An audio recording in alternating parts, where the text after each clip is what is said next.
Good day, my lords and ladies. Today we're going to be talking about the defensive passive skill set. The defensive skill set as a whole is all about not getting hit by an arrow. And if you see someone shooting an arrow at you and you get out of the way, then obviously you don't get hit. However, that is an active skill set. So when you're doing that, you actually have to pay some sort of attention to what's happening. You have to see the person loose the arrow, you have to gauge where the arrow is coming, and you get out of the way. What I'm talking about today is the sorts of things that you do on a more unconscious level to avoid getting shot. And by unconscious, I mean you don't need to focus on it. You don't have to pay attention to it. It's something that you train to establish as a habit to make you a harder target. So it all really comes down to movement. A reasonably experienced combat archer could be expected to fire an arrow every 4 seconds or so.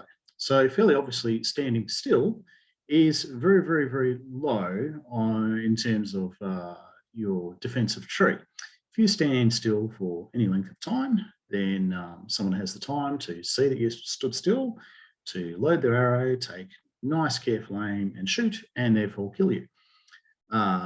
Whenever I die on a warfield being shot by an arrow, one of the first things I ask myself is, what was I doing in the 4 seconds prior to being shot? And if the answer to that question is standing still, then I'll give myself a nice firm mental kick in the backside and tell myself you are not paying attention to your defensive skill set. The next step up from standing stock still is to be moving in a continuous straight line, either forwards or backwards. If you're moving in a nice continuous straight line, it means that you're not stock still, which means it's a little bit harder to shoot. However, when you're moving in a continuous straight line forwards or backwards, anyone who's in your forward arc still presents a reasonable target, and they can lead it fairly easily, and therefore take, again, nice careful aim and have a less chance of hitting if you're stock still, but still a fairly good chance. The next step up from that is to be moving in a continuous straight line from one side or the other. This makes you a harder target than if you're moving forwards or backwards, simply because most people who will be shooting at you have to anticipate better where you're going to be when that arrow lands. So it's a little bit harder to lead you as a target. The next step up from that is changing of direction when you're moving in that forwards or backwards or side to side straight line. Once you start changing direction, and ideally there should be a certain amount of randomness to the way you are changing direction. Don't just take 2 steps to the left and then 2 steps to the right and repeat. You want to try and change it up a bit. Then it becomes a lot harder for people to anticipate where you're going to be, and they have to try and pick the right time to shoot you. And the precise moment when you change direction is probably not the best time to loose, simply because by the time the arrow gets there, your body will have moved a reasonable enough distance that the arrow will miss. So that continuous changing of direction will make it much harder to hit you. You can obviously combine forwards and backwards movements with side-to-side movements. So you want to be moving forwards and backwards, you want to be moving from side to side, and you want to be changing direction continuously. You can be moving on diagonals and so on and so forth. The more you move around, the more you change your direction, the harder it is for someone to be able to get a nice clean shot on you. These movements can of course be incorporated into everything else that you're doing. So you'll be moving to new positions to enable you to get a better target, or to be able to look at the field and try and work out who's going to be your next target. And all of this can be done while you're reloading. So when training as a combat archer, as a war archer, it's really important to actually incorporate these sorts of movements into your training regime. So when you're training as a war archer, you would put your kit on, get your blunts out, shoot at a target of some sort.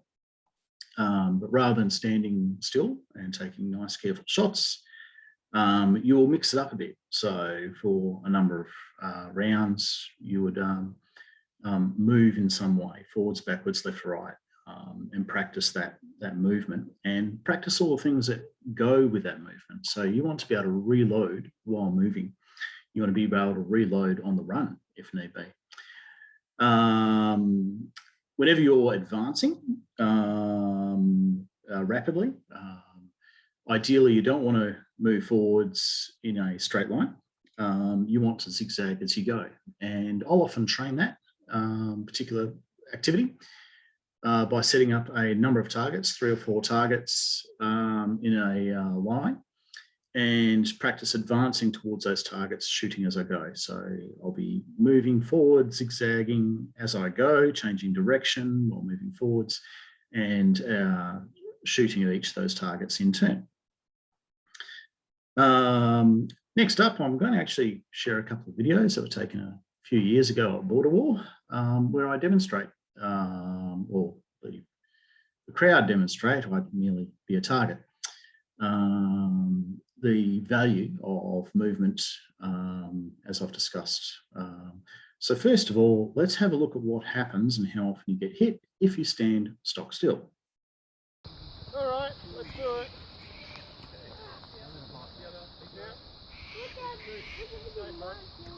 Yep. Ow, ow.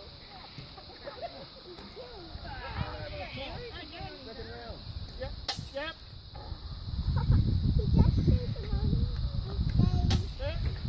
Oh, that's right. Oh, yeah. Excellent. All right, so that clearly demonstrates if you stand still, you get hit last.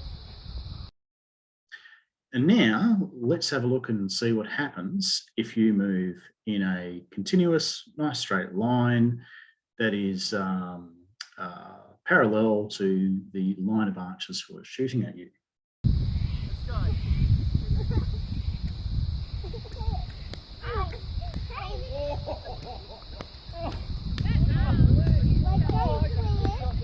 Oh yeah. And back.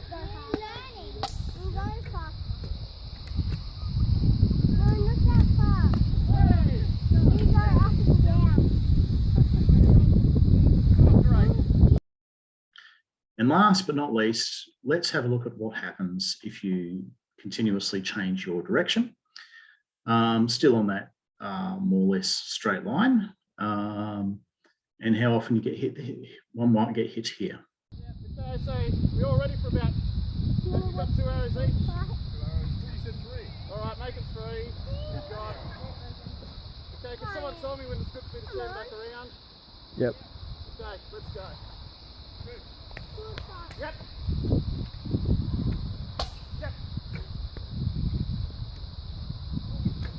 Second what now? What are you doing? Dad! Daddy, she's running away. Yep. Yep.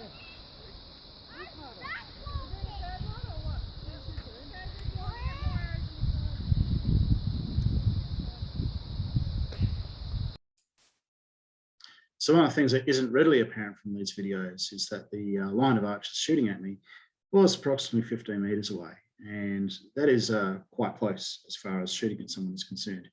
And you can clearly see that if you're standing still, you get hit a lot. In fact, most of the arrows hit me. When I was moving in a continuous straight line, less arrows hit, but nonetheless quite a few did. And we're moving backwards and forwards. At least I had a chance to not get hit, though, as you can see, I got hit plenty. Adding a bit of distance to that further increases the difference between getting hit and not getting hit as compared to stationary versus moving. So incorporating movement into your fighting is really important. It should be part of your training regime such that it becomes an automatic thing that you do, that you don't have to consciously think about. As always, subscribe if you want to. I'll be making more videos. If you want to leave comments, you're more than welcome to. If you have any questions, I'll answer them. And hope to see you one day on the warfield as a war archer. Thank you very much. See you next time. He has a powerful